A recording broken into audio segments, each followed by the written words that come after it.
નમસ્કાર મિત્રો, સ્વાગત છે તમારું મારી ચેનલમાં। હું છું રાજેશ અને તમે જોઈ રહ્યા છો અમરીશ ફૂડ વર્લ્ડ।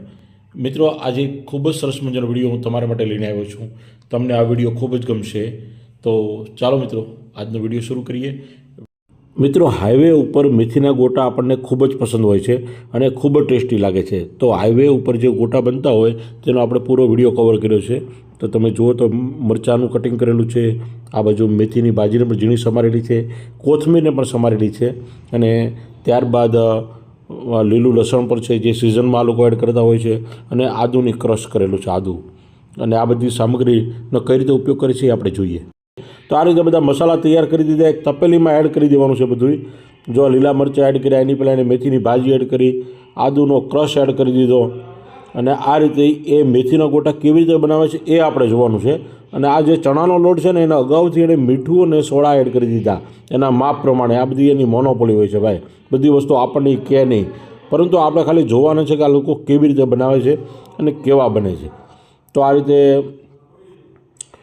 ચણાનો લોટ ને બધી વસ્તુનું એક સરસ મજાનું બેટર બનાવશે। તો પહેલાં હાથ વડે પર મિક્સ કરી દીધું અને ત્યારબાદ હવે એમાં પાણી એડ કરશે। પાણી એડ કરીને એક સરસ મજાનું ખીરું બનાવશે અને થોડું જાડું ખીરું બનાવશે કે જેના કારણે આ જે મેથીના ગોટા, મેથીના ભજીયા સરસ રીતે પાડી શકાય।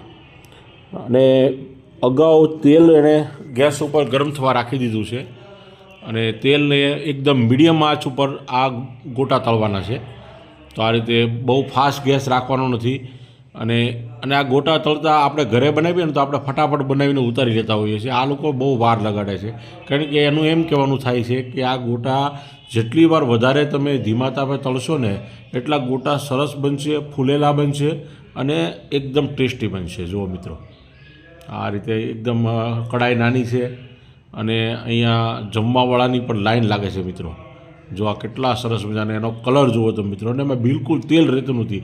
એક મોટી વાત તો એ છે કે આમાં બિલકુલ તેલ રહેતું નથી, એકદમ ડ્રાય એવા મેથીના ગોટા બનીને તૈયાર થઈ જાય છે મિત્રો। જો આ રીતે બનાવી લીધા મેથીના ગોટા। આપણે આ કારીગરને હમણાં પૂછ્યું કે ભાઈ તમે એડવાન્સ ચણાના લોટમાં મીઠું ને સોડા કેમ નાખો છો?